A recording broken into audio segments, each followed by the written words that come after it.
Jeff, I appreciate you doing this, man. It's good to be here. Man, you wrote so many multiple great books, man, from the co-author book with Tiger, um, Out of Bounds. This is personally my favorite one. Um, the co-author book with Steve Young. And your latest book, The Dynasty, not only talks about the team history of the New England Patriots, but also multiple individuals in this book, like Tom Brady, Bill Belichick, and also the owner, Robert Kraft. If you can you please give me the writing process for this book? Wow. That's a big one. So it starts, I think the most important thing is trying to build relationships of trust with the subjects, with the people that I'm trying to write about. That's probably the most important part of this whole process, because without the access, the story is just superficial, and it doesn't enable me to get beneath the surface and really understand sort of from the inside these stories, in this case about the Patriots franchise and how they built a dynasty and then how they sustained it. So it's a slow process, one by one, of trying to build rapport with the people in the book that I want to get to, whether it's Robert and Jonathan Kraft, whether it's Drew Bledsoe, whether it's Willie McGinnis, Teddy Bruschi, Tom Brady, or even some of the other personalities who aren't involved directly with football. Some of the people in the media, some of the musicians and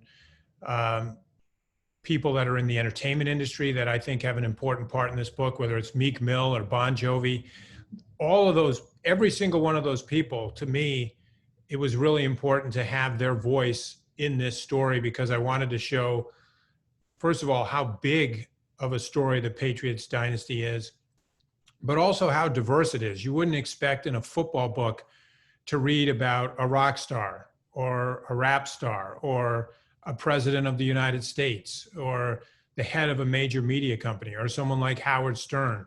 But all of those personalities are part of the Patriots dynasty story. So it's a bit of a slog, to be honest with you, to go from one to the next and try to interview all those people. But that's what I did over the last 2 years, because I was trying to tell a narrative that was bigger than just a football story. Absolutely. Now, you've written multiple books. How did you approach this project in your other works? Well, you mentioned at the top here the Steve Young book that I worked on a few years back. And I spent about 4 or 5 years with Steve writing his autobiography. And I didn't know it at the time, but that book actually proved to be incredibly helpful in writing the Patriots book. There's a correlation between Steve Young and Tom Brady. But more important, it's the dynasty connection. The 49ers were probably considered the greatest dynasty in the NFL until the Patriots. The Joe Montana, Steve Young era was a golden era in San Francisco. And I had a really good understanding of how that dynasty was built and how it was sustained, because when I wrote Steve's book, first of all, he was a big part of that, but also I interviewed a lot of other 49ers for that book. Brent Jones, Mike Shanahan, Carmen Policy, who was the team executive who really constructed that dynasty. So, and even Lee Steinberg, who was the most powerful agent in football at the time of the 49ers dynasty, he's now back in the game, but he has a role in the Patriots dynasty. So I had a different perspective because of the Steve Young book that helped me better write the Patriots book. And so I think that, I took an approach in New England that was really wanting to start at the top down, to start with the owner. Here's what's interesting to me. A few years back, Sports Illustrated produced a list of the 100 greatest sports books of all time. And I looked at that list carefully before I started the dynasty. And what stood out to me was that there wasn't one book in the top 100 that had anything to do with the owner of a team. And there's been some pretty interesting and accomplished owners. You think about George Steinbrenner, you just think about some of the different owners that we've had, but there's never been a book, at least not in the top 100, that was told sort of through the perspective or the eyes of an owner. I think in the NFL, ownership is probably more important than in any other sport in determining outcome, meaning wins and losses. And so for me, Robert Kraft became a really important figure, a vehicle to tell this story in New England, because there's so much less known about him than Brady and Belichick. I mean, on one level, you'd say rightfully so, Brady and Belichick get a ton of credit for the dynasty, and they should, because Brady's the quarterback and Belichick's the coach. But there is a third figure. There's a third leg of that stool, and that is the owner. And I think his role in keeping Brady and Belichick married for 20 years has been vastly underestimated and misunderstood. Absolutely. You brought up the owner, Robert Kraft, and in the first chapter, you pontificated about his life, which you gave a lot of minutiae details about it. Why did you decide to start off with him? That's a good question. And it's one that I thought a lot about. When you do a story this big, one of the things you have to confront early on is, where do I start? Where do I bring the reader in? It's like watching a television show like This Is Us. Where does it start? And I think that when I thought about this, I decided to open the book with an intense scene in an emergency room where Drew Bledsoe is undergoing a procedure to essentially save his life. That was my opening scene. And then I jump to chapter 1. The next scene is Tom Brady alone at Gillette Stadium just last year, contemplating the fact that this might be it for him. And then the next scene is chapter 2, which goes all the way back to the beginning of Robert Kraft's life. And from there, I chart the course forward, where you just now follow chronologically the dynasty. But I wanted chapter 2 to really dive into Kraft's background, because I think it's important for people to know his character and who he is. So that opening scene that you referred to is him in a diner when he's in his early 20s. It's after midnight. He's with some college buddies. They walk into a diner in the Back Bay section of Boston, and his buddies are, looking at the menu board, thinking about food, and he's looking at a girl and trying to figure out, how do I get her to go out with me? And the reason I thought that's a great way to start it out was because within 24 hours, he's going to be alone in a car with her in a parking lot after a date, and she's going to propose marriage to him. And that is so unlikely to happen. It sounds so unbelievable that I thought it was a great way to foreshadow everything that's about to happen in this book related to the Patriots is so unlikely and so unbelievable. I thought this was a good way to begin it. Well said. Also, to continue with that story, his journey in reference to getting the New England Patriots, I wouldn't say more of a calculated move. Maybe you have a better word than me to explain that, but just the journey of him observing that team for a very long time, taking his children there. Explain that for me. Yeah, I think calculated is a good word. Methodical is another word that we could use. In 1971, which was the year that the Patriots moved into the stadium, the original stadium in Foxborough, Schaefer Stadium, that was also the year that they drafted Jim Plunkett as their quarterback.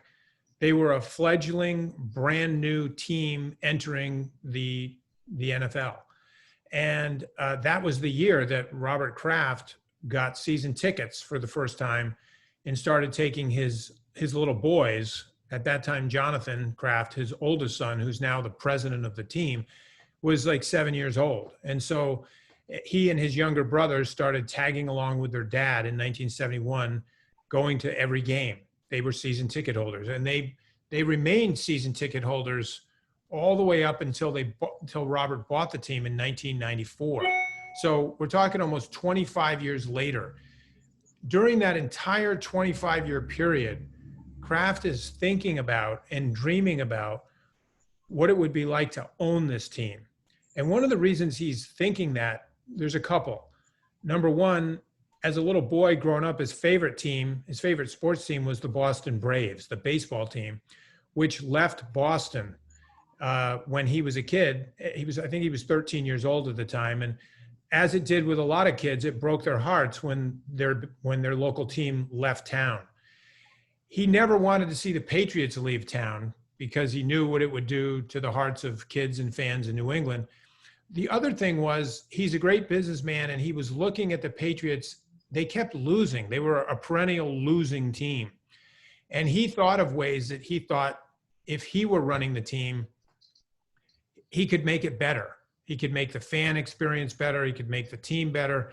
That's what got him thinking about how much he'd like to own it. Now, it's a long odyssey he goes on, but eventually, one by one, he pursues the pieces that enable him to get in position to buy the team. It starts with acquiring all the parking lots that surround the stadium, hundreds of acres of parking lots. And that was his first inroad to getting the team. Nobody understood at the time that he was starting to acquire some leverage. But the next thing he did, which was really a genius stroke, was when the stadium went into bankruptcy, he won the stadium, meaning once it went into bankruptcy, there's an auction, and whoever's the highest bidder coming out of bankruptcy becomes the owner of the stadium. Victor Kiam at that point had just bought the team. He didn't like the stadium because the stadium, quite frankly, was a dump, and it needed to be replaced. So he wasn't that focused on the stadium. That's Kiam. Kraft, on the other hand, he saw the stadium for what it was. He knew it was a dump, but he also knew that the stadium was the key to getting the team. So he bid a lot of money, more than anyone else, and he won the day in bankruptcy court. He got the stadium. So now he owns the stadium, and Kiam owns the team. Here's the problem for Kiam was that the stadium had this legal agreement, a lease that was attached to it, that required the Patriots to play in the stadium until 2001. In other words, it anchored them, it tethered them to the stadium. So he couldn't just build a new stadium, nor could he move the team to someplace else, both of which he wanted to do. Kiam learned the hard way that even though he owned the team, Kraft kind of owned him. And so Kraft used that leverage eventually to put himself in a position to buy the team, because when Kiam decided to sell it, no one else was willing to buy it because they knew they'd have to deal with Kraft in the stadium and the lease. So he was in the best position, and he ends up buying it.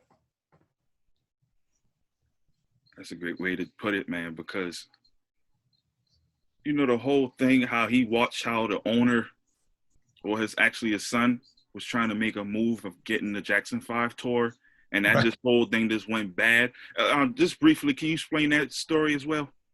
Yeah, I'm glad you brought that up, because most people would never imagine that Michael Jackson and the Jackson brothers would actually have a hand in all of this. But when the Thriller album came out in 1983, and Michael Jackson basically broke all the records for record sales with that album, he and his brothers announced the following year what was billed as the biggest concert tour in history, which was the Victory Tour. And the Sullivan family owned the Patriots at the time. First of all, they wanted the Jacksons to come to Sullivan Stadium to perform 3 concerts as part of that Victory Tour. That was their first goal. And they succeeded in booking the Jackson family to come there. But then the promoter for Jackson's tour quit before the tour started. So Sullivan positioned himself and flew out to Los Angeles and convinced Michael Jackson and his group to hire him to be the promoter for the tour. So he got that job. And the Sullivan family thought this was going to solve all their financial problems in New England with the Patriots. The tour ended up being a colossal success for the Jacksons, but Sullivan lost a ton of money, millions of dollars. One reason is because the tour never came to Foxborough. All those shows were canceled because the city of Foxborough refused to approve the permit for those concerts. So they lost all that money. But more importantly, Sullivan was banking on because he's an NFL owner, he thought he could book the Jacksons in all the NFL stadiums around the country, Kansas City, Minneapolis, Miami, and get like cheap deals for those stadium rentals. He thought he was going to be able to do that, and that's how he was going to make his money. Well, none of the NFL teams did that. They booked the Jacksons, but they charged premium rates for the Jacksons to come to their stadiums. So Sullivan actually ended up losing a ton of money. And that's what forced the stadium into bankruptcy because of how much money they lost on the Jackson tour. So in an incidental way, Michael Jackson's victory tour, while it enriched him and his brothers, it crushed the Sullivans and it forced the sale. And so that's what opened the door really for Kraft. Let's fast forward, late 90s. Team is not where they want to be at. And Bill Belichick is now the coach. We've seen the NFL films. We see different multiple documentaries, but your book gave a different highlight of it. Explain that beginning of that relationship. Well, if you go back to, to 1994 when Kraft buys the team, he inherits three things. But the two important things, he inherits Bill Parcells, who had been hired a year earlier by James Orthwein. So he's got who was considered the greatest coach in the game at that time. That's his coach. So he inherits Parcells. He also inherits Drew Bledsoe, who was a rookie quarterback that Parcells drafted with the #1 overall pick in his first year in 93. So that's what Kraft gets when he buys the team. Parcells is his coach, Bledsoe is his quarterback. The friction between Parcells and Kraft surfaces immediately. And there's a lot of reasons for why they didn't get along. But what matters here, I think, for your question is, by 1996, the friction between them was significant. That year, Bill Belichick was fired as the head coach in Cleveland. And Parcells knew that he had been offered a job by Jimmy Johnson to go to Miami and become the defensive coordinator. Parcells doesn't want to coach against Belichick twice a year because Miami's in the division. So he goes to Kraft, whom he doesn't get along with, but he goes to Kraft and basically pleads with him to try to hire Belichick to come to New England. And of course, Kraft's initial response is, but why? We don't need a defensive coordinator. We've got a full coaching staff. Why would we do that? And Parcells is trying to argue that, look, if he goes to Miami, he's going to hurt us. He's really good. He can help us. So Kraft gets on a plane and flies to Indianapolis for the NFL Combine. He didn't go there for the Combine. He went there because Belichick was there.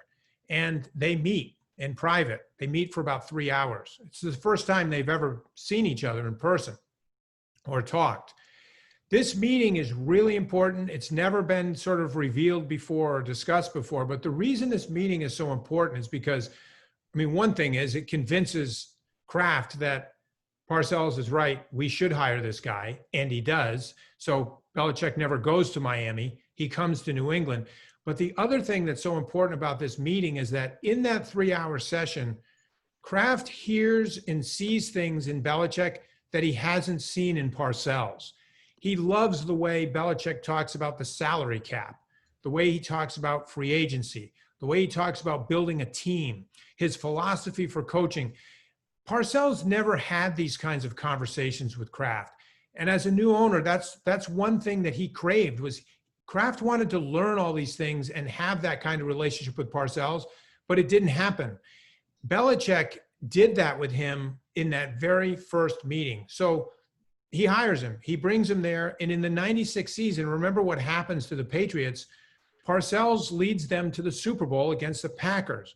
But by the time they get to the Super Bowl, the tension and the discord between Parcells and Kraft has become so obnoxious that the whole football world knows that after this game, Parcells is going to leave. Win or lose the Super Bowl, he's going to leave. And everybody in the NFL knew that Kraft was looking for a new head coach by the time they got to the Super Bowl against Green Bay. And the guy he's looking at is Belichick. Because he's been watching him for a whole year. And he sees the way guys like Ty Law and Lawyer Malloy and Teddy Bruschi, these young rookie type players, are responding to this coach, this defensive coordinator who's this incredible teacher and who gets these players to play with such intensity. That's the guy he wants. And there's this great moment right before the day before the Super Bowl against Green Bay. The Patriots have their last practice. It's a walkthrough, and it's a closed practice. And yet there's John Bon Jovi roaming around the field, and Kraft goes up to him and says, "Tell me about your friend." And Bon Jovi looks at him and says, "You mean Belichick?" And he says, "Yes." And of course, Bon Jovi proceeds to tell Kraft how great of a coach he is. Well, Kraft had already figured that part out. He'd already decided he was a great coach. What he was trying to find out from Bon Jovi is, what kind of man is he? You know, what kind of guy is he? Because Bon Jovi had a close personal friendship with Belichick, and Kraft didn't have that yet. So Bon Jovi pontificates a little bit about that and basically tells him, you know, you'll like him.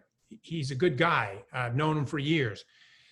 But at the end of the day, Kraft doesn't hire him. And the reason he doesn't hire him then is because he just can't get over the fact that Belichick is so closely aligned with Parcells. They go back 20 years, and he doesn't trust Parcells.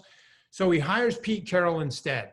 And Pete Carroll comes to New England. And for 3 years, Pete Carroll coaches. The team's record gets progressively worse each year. And Kraft is sort of kicking himself for having not hired Belichick when he had the chance.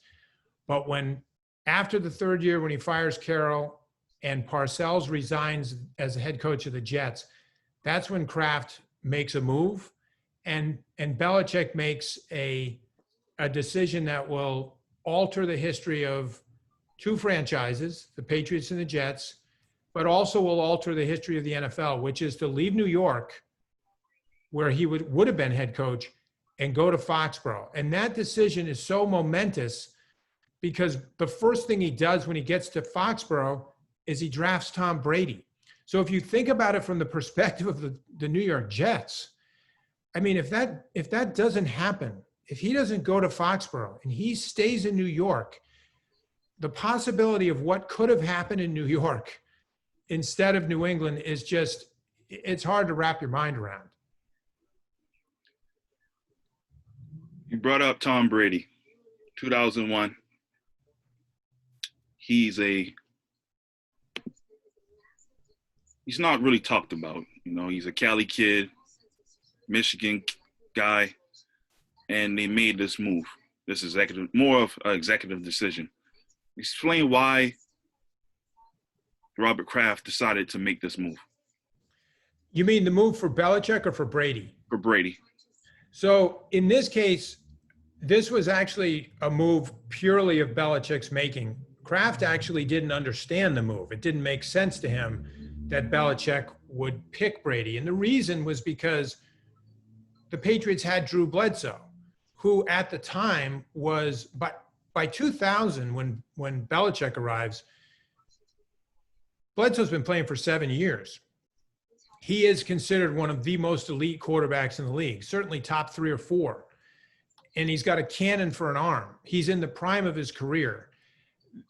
The last thing the Patriots need is a quarterback. They actually need everything else. Their roster had all kinds of holes: offensive line, defensive line, linebackers, skill positions. They needed help everywhere except at quarterback. So on the weekend of the draft, in the war room, as the draft wears on and Brady remains on the board, no one else is taking him. 6 quarterbacks have been picked, but he hasn't been. Belichick kept asking out loud in the war room, why is Brady still on the board? Why is Brady still on the board? He kept saying this as more rounds went along. Kraft was sitting in the war room with his son, Jonathan, and they're both looking at each other like, why is he talking about Tom Brady? Like, that's not, we don't even need a quarterback right now. And then when he actually pulled the trigger at 199 and picked him, that's when the owner really thought, like, what is going on? Like, why is he doing that? I think for the rest of the people in New England, nobody really paid attention to the fact that Tom Brady was drafted. It was not a news item in New England when he got picked. It was an afterthought. it didn't really become a big deal until later that summer when, after training camp, Belichick decided to keep Brady on the roster. In other words, he carried 4 quarterbacks on the 53-man roster in 2000. That's unheard of. Nobody has 4 quarterbacks on the 53-man roster because nobody can afford to do that. The roster spaces are too important. But Belichick did that for the sole reason that he didn't want to waive or release Brady and risk somebody else grabbing him. And he saw something in him in 2000 in training camp, which was he wasn't as physically strong as Belichick thought he needed to be. He wasn't as fast. His foot speed wasn't as good. His reads weren't as sharp. But what he saw was work ethic and leadership skills. And those 2 things were enough to convince him to keep him on the roster, relegate him to the practice squad, and tell him in that season in 2000, you need to lift weights. You need to get stronger. You need to get faster. You need to learn your reads more. And Brady basically did all those things in 2000. So by 01, at the end of the 01 training camp, Belichick says to Kraft, if I was starting the best quarterback for this team right now, I'd be starting Brady. That's a shocking statement for Belichick to make to Kraft. Kraft doesn't understand it. It doesn't make any sense. He'd just given Bledsoe a new contract worth $103 million that made him the highest paid player in the entire NFL. And here's Belichick saying, if I could start the guy I want, I'd be starting Brady. Well, 2 games later, Mo Lewis takes out Drew Bledsoe, and in comes Brady. You had the honor of interviewing Drew Bledsoe. If you can, just explain how did he explain their relationship, him and Tom? You know, Drew was great. I did a number of interviews with him and Bledsoe and Brady. And in those interviews with both of them, I asked them both about their relationship with each other. And I really appreciated their honesty, which is that when Brady arrived in New England as a rookie, he was single, he's right out of college, he's a long ways from home, doesn't know anybody. Bledsoe went out of his way to basically put his arm around him, and he treated him almost like his little brother. And he started bringing him over to his house all the time. Drew's wife, Maura, started cooking dinner for Tom. Tom would eat over there all the time. He'd basically just hang out like an extension of the Bledsoe family. That's what it was like in 2000 and even the summer of 01. Once Bledsoe got hurt and Brady started playing so well, and Belichick made it clear that he wanted to stick with him even after Bledsoe was medically cleared to return, it was difficult. I mean, both guys will tell you it put strain on the relationship, and you can imagine that it would. I mean, you have 2 guys who are friends who only one of them can be the quarterback, and it's going to be hard, and it was hard. But I thought the way Drew handled it was one of the most underappreciated ingredients to the success of the team that year. If Bledsoe had handled it differently, he could have split the locker room. He could have divided the team because a lot of guys were behind him. You know, all these players that had been with him for years, they still saw him as he was the guy. And so if Bledsoe had played it differently, he could have split the locker room, and he could have easily caused enough contention in the locker room that Brady could have lost the support, and it would have derailed the team and their run. But what he did was, despite how hard it was, is he did what he had to do. He actually supported Brady. There were some pretty powerful moments, particularly in the playoffs, where he was basically doing everything he could to help Brady succeed on the field, despite the fact that that's where Bledsoe really wanted to be. And so today, that relationship is like gold because there's been a lot of time and distance from that period. And I think Bledsoe, he recognizes that Brady's the GOAT, and Brady appreciates more than ever because now he's the older quarterback that's had a young quarterback like Garoppolo nipping at his heels. He knows what that's like now. And I think he has even more respect for Drew because of the way Drew handled him. Also in that multiple interviews with Drew Bledsoe, did he have any thought in his mind like, hey, this guy is going to be the successor after me? No, I think that everybody that I interviewed who was on the team at the time, whether it was Drew, whether it was Teddy Bruschi, Ty Law, even, the punter, Lee Johnson, who had a locker right next to Brady. Brady's locker mate those first 2 years was Lee Johnson, one of the greatest punters in the history of the NFL. And I mean, a funny story Lee told me was when he first saw Brady in training camp in 2000, he was like, who is this guy? I mean, just the idea that this guy would blossom into what he did was unthinkable, I think, to the players who saw Tom when he arrived as a rookie. But after a few years, I think that's when guys like Bruschi and Malloy and Law, the tough guys on the defense, Willie McGinnis, they saw once Tom actually got to play, his leadership qualities were so obvious, and his tenacity, his competitiveness, and the fact that he was so clutch when games were on the line, that he didn't get nervous. I mean, I think that's what really ultimately won the respect of all these defensive guys, these veteran players, was you couldn't rattle Tom. He didn't get rattled in big games. And defensive players know better than anything that if you can rattle a quarterback, it just changes the whole game. That's what they do. And they saw that Brady didn't get rattled, and that garnered him a lot of respect in the locker room. Right. Do you feel like that relationship between those two kind of played a big part when Jimmy Garoppolo came, because it was more of a different situation where he saw, hey, this guy is going to pretty much be my successor? Yeah, I would liken the Brady Garoppolo situation. The Brady Garoppolo situation is not really analogous to the Brady Bledsoe situation, right, but it is analogous to the Steve Young, Joe Montana situation. Because when the 49ers, when Bill Walsh orchestrated a deal to bring Steve Young into San Francisco, he did it because he thought Montana was on his last legs and he was looking for a successor. And he wanted a quarterback that was younger, stronger, faster, more athletic. And so he brings Young in. He doesn't tell Joe he's going to do it. He doesn't consult Montana. He just brings him in. And Montana hated it. It caused a rift. It caused tremendous friction in the organization, in the locker room, even between, the quarterbacks.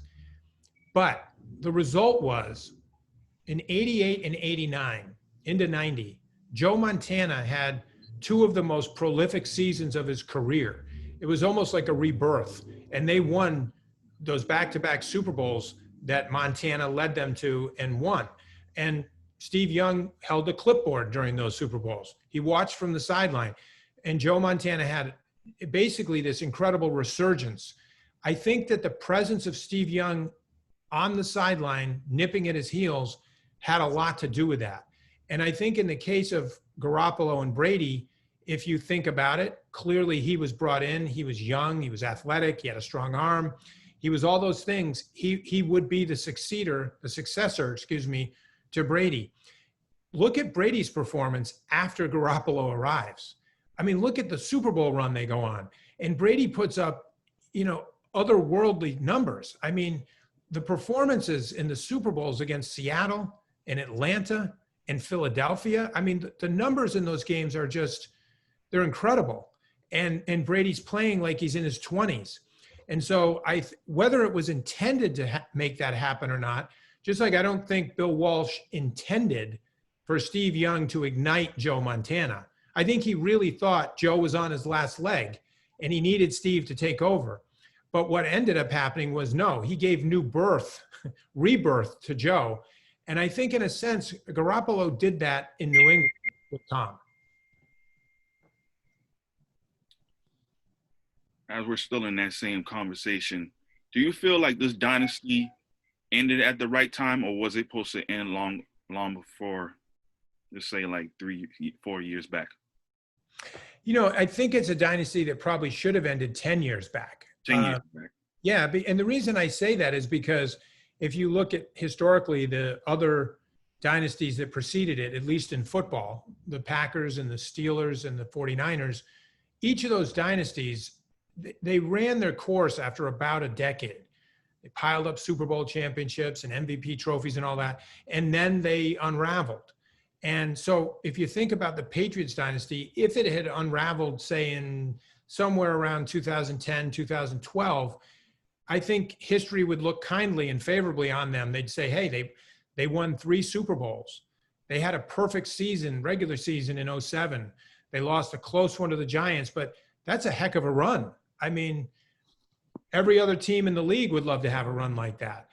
But what's remarkable about this one is that they didn't stop there. They extended for 10 more years, went to 5 more Super Bowls and won 3 of them. And I think that's what makes it so unusual. 2 more questions. Explain the last season with these 3 individuals. I think the last season, I'm glad that you wanted to end on that question, because that's how I decided to end the book. And you know this, but I made the comparison at the end of the book. It's where I really compare the breakup of Belichick and Brady to the breakup of the Beatles. It was, Lennon and McCartney are like Belichick and Brady. And I say in the book that Belichick and Brady were basically professional football's version of the 2 Beatles. And Kraft's genius was figuring out a way to keep the Beatles together for longer than they would have been on their own. I think that was his genius as an owner. And I think basically when the Patriots won Super Bowl number 6 in Atlanta against the Rams, to me, that was like the Abbey Road record by the Beatles. It was the pinnacle for them. They'd now gone to a place that no one had ever gone. And I was at that game, and I felt like when they walked off the stage with the hardware in hand, that it was really like the Beatles walking out of the Abbey Road studio after making the Abbey Road record. Now, they went on, they stayed together for 1 more year, and we all know the Beatles made 1 more record, but it wasn't like the ones before it, and it wasn't a good year. And I think the Patriots last year, which was last season of Belichick and Brady, was not a great year for them. It was a frustrating year. And so I wrote, that's how I ended the book, is how that season played out. But then it sort of led then, I thought, more naturally to the way they broke up, which was, it didn't have animosity. It didn't have finger pointing and blaming and people saying things in the public that were ugly. In other words, they didn't break up the way Montana broke up with the 49ers, or the way Terry Bradshaw broke up with Chuck Noll, or the way the Beatles broke up. I mean, they broke up amicably. Brady decided after 20 years, which is an eternity in pro football, that it was time. And they had a cordial parting where it was respectful. It was emotional. It was packed with emotion. And I don't want to get into the details of that here, because it's better for people to read it on their own. But I just thought that their parting, the way they parted, was as unusual as the way they stayed together. Last question. What do you want readers to take away? What is like the main thing you want them to take away from this book? At the end of the day, I hope readers are entertained, and that they feel like they're watching a movie when they read the book. My view of writing nonfiction is that it should be, reading a book like this should be as effortless as watching a film. And so I wrote it visually so that readers could feel like they're in the room. And so most of all, what I hope is that when they turn the last page, people feel like they were there for the 20 years of this run. Well, Jeff, I appreciate you doing this, man. The Dynasty is a great read. It's out now. Thank you for doing this. Hey, thanks for having me on. It was a privilege.